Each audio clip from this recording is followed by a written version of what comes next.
We are back with David Jolly, Molly Jong-Fast, and Juanita Tolliver. I'm not sure if you all saw this, but today, former Democratic candidate for president Marianne Williamson announced that she is launching a campaign to become the next DNC chair. She joins a wide field of candidates who are currently running for the seat. Molly Jong-Fast, I wonder what you make of that choice and of the timing. So I have some personal history with self-help author Marianne Williamson. My mother was also a second-wave feminist, was friendly with her. She has long felt wounded by my criticism of her. Look, DNC chair is an organizational job about building the party structure. You have a couple people in this race who are sort of known for building party structure. I'm thinking of Ben Wickler, who is the chair of the Wisconsin Democratic Party and has done a really great job of building a structure. And he's even said that he thinks the DNC chair should be, focused on state parties, which seems like a winning message to me. But there are quite a lot of people who have jumped into that race, and they will have a bunch of forums, and then there'll be a vote. But, you have to, the people who are voting on this are members of, their Democratic, voters. They're part of the infrastructure. And so they are likely going to vote for people who they know and like, which I think is not necessarily a bad thing in this case. Right. I think there are 440 of them, Juanita Tolliver, who these folks have to woo. I wonder what you make both of Marianne Williamson's candidacy, also of the decision to announce it, in the wake of Christmas. Look, I don't know if she's competing with religion, as David said about Trump, but I do welcome, of course, a woman to this race. She is the first woman to jump into this race, a slate of all men thus far. And while I agree with her on her statement that the Democratic Party does require transformational change, I do note that she didn't make any statements of substance about what that change should be or how she'll drive it. She says she has expert experience. I only see a couple failed presidential campaigns, but she apparently sells a lot of books, right? So I'm not sure where that matches up. But when I think about this entire field, I fear that a lot of their recommendations merely nibble around the edges instead of driving that transformational change that's needed. They're saying, let's go on right-wing airwaves and talk shows. Let's invest in states. But take it further. Make sure that the DNC chair never sets a foot in D.C., for example. Spend all your time in the state. Spend all your time with state leaders and organizers and volunteers on the ground engaging with people. Don't come to D.C.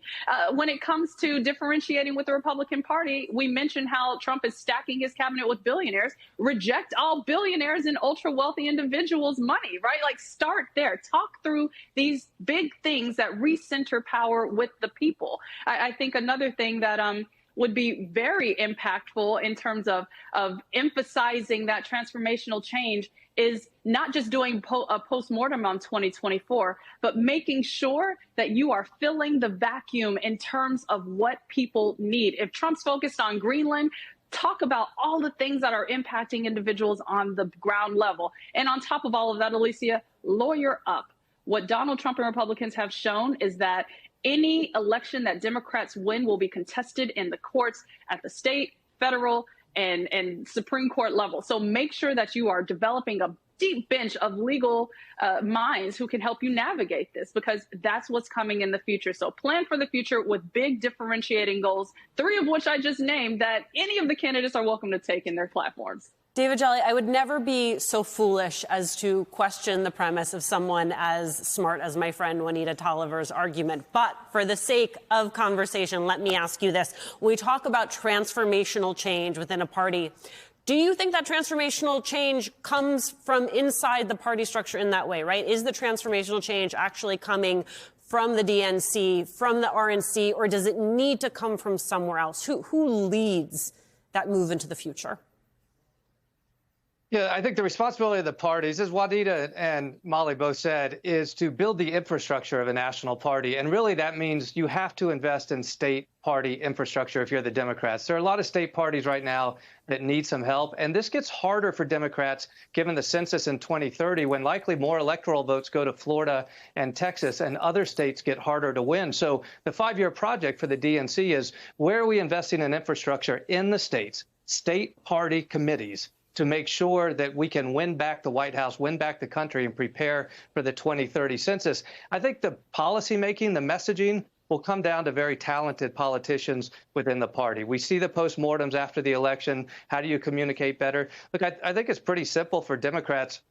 You can give a tax cut to people making under $400,000, not just promise them their taxes won't go up. You can ban assault weapons. You can save our public schools. You can pay public teachers more, and you can get corporate money out of politics. You start talking about those policy issues while you're building state parties, you've got a competitive party. This race, Democrats nearly won. This was not the mandate Donald Trump, or a landslide that Donald Trump says it was. Democrats are right on the precipice of regaining power.